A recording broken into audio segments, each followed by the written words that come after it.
À l'hôpital, ici, on a imposé le système, les archives n'existaient plus. On est devant le fait accompli. À la clinique, c'est pas ça du tout. Vous avez une grosse indépendance clinique de tous les cliniciens, ce qui est très bien. Et on leur a démontré, donc premièrement, il y a eu des gains immédiats au niveau de nos archives. On était bloqués. On a refusé, nous, 2 médecins à temps plein dans notre GMF en prise en charge parce qu'on ne pouvait pas accueillir leur dossier. Et ça a été ce qui a confronté tout le monde à ça nous prend une solution.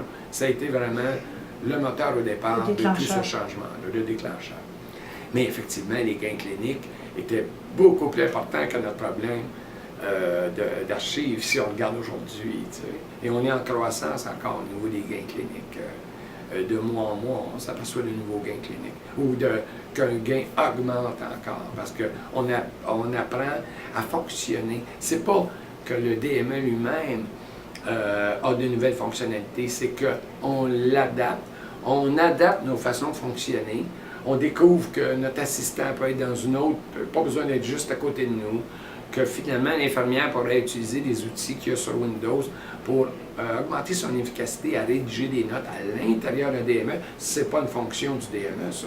Alors on prend cet outil-là, on le met, cet outil-là, on le met. Ah ben, moi j'ai ça à la maison, je vais l'utiliser. J'ai été à une conférence là-dessus, je la partage. Alors là, on a un ordinateur devant nous. Il faut d'abord avoir un ordinateur devant nous, cliniquement dans le bureau là, de tout le monde. Alors ici, c'est sans fil. Évidemment, ça facilite tout. Et les gains se font par la suite, d'eux-mêmes.